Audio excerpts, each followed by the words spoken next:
मेरे चैनल को सब्सक्राइब नहीं किया तो इस रेड कलर के बटन को दबा के सब्सक्राइब कीजिए और इस घंटे को बजा दीजिए फ्री में लेटेस्ट टेक्नोलॉजी वीडियोस सबसे पहले। और এবার গুৱাহাটীত কংগ্ৰেছৰ বিশাল চাইকেল ৰেলী পেট্ৰল ডিজেলৰ অভাৱনীয় মূল্য বৃদ্ধিৰ প্ৰতিবাদত প্ৰদেশ কংগ্ৰেছে বিশ্বাসঘাতক দিৱস পালন কৰিলে আৰু গ্ৰহণ কৰিলে এই প্ৰতিবাদী কাৰ্যসূচী।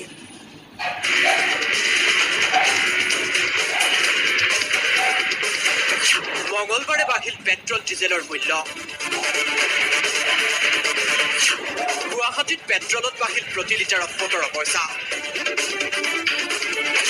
ডিজেলত বাঢ়িল প্ৰতি লিটাৰত ১৫ পইচা।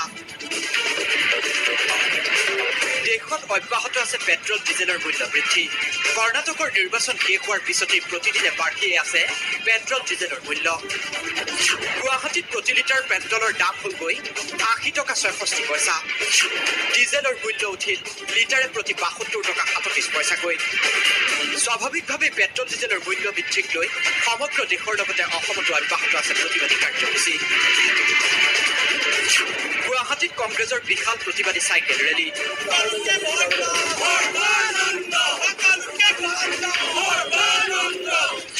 পেট্ৰল ডিজেলৰ মূল্য বৃদ্ধিৰ বিৰুদ্ধে উত্তাল প্ৰতিবাদ।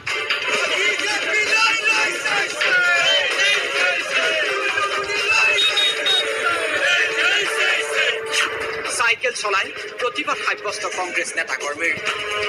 এয়া গুৱাহাটীৰ ৰাজপথৰ দৃশ্য। শ শ কংগ্ৰেছ কৰ্মীয়ে চাইকেল চলাই প্ৰতিবাদ কৰিছে GS ৰোডত।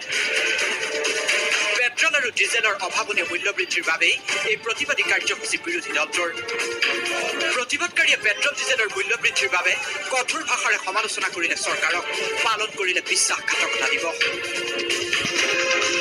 আজি অসম প্ৰদেশ কংগ্ৰেছ কমিটিয়ে দেশখনত প্ৰধানমন্ত্ৰী নৰেন্দ্ৰ মোদী নেতৃত্বাধীন কেন্দ্ৰীয় চৰকাৰখনে পেট্ৰলজাত সামগ্ৰী অস্বাভাৱিক মূল্য বৃদ্ধি কৰাৰ জৰিয়তে আজি নিত্য ব্যৱহাৰ্য খাদ্য সামগ্ৰীৰো আকাশলভী দাম হৈছে। আমি তাৰ প্ৰতিবাদত দৰিদ্ৰ জনগণৰ পক্ষত আমি প্ৰদেশ কংগ্ৰেছে আজি চাইকেল শোভাযাত্ৰা কৰিছোঁ। এতিয়া গাড়ী নহয়, চাইকেলে হ'ব আমাৰ বিকল্প যাত্ৰা। কিদৰে নৰেন্দ্ৰ দামোদৰ দেৱলৈ বিশ্বাসঘাত কৰিছে, এটা এটা কৰি বিশ্বাসঘাতক। অসমৰ মাটিক লৈ বিশ্বাসঘাতক, অসমৰ সাৰ্বভৌমত্বক লৈ আজি বিশ্বাসঘাতক কৰিছে। অসমৰ ঠাইত বিদেশী আনিবলৈ বঢ়াবলৈ বিচাৰিছে। মূল্য বৃদ্ধি, প্ৰত্যেকটো বস্তুত মূল্য বৃদ্ধি, দেশ আৰু জাতিৰ লগত বিশ্বাসঘাতক।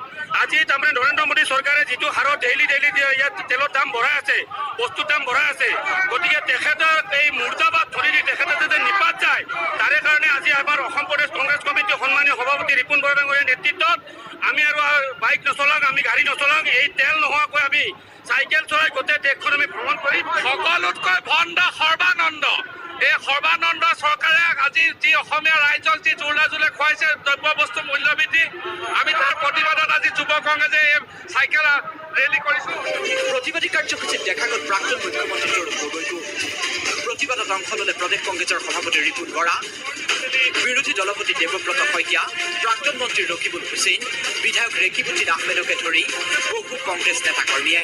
কংগ্ৰেছৰ অভিযোগ, বিজেপিয়ে প্ৰতিটো কথাত দেশবাসীক বিশ্বাসঘাতকতা কৰিছে।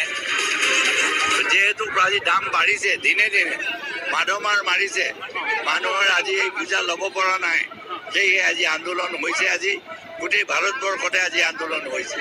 সেয়ে আজি আমি কৈছোঁ যে আজি মোদী চৰকাৰে আজি বিশ্বাসঘাতকতা কৰিব।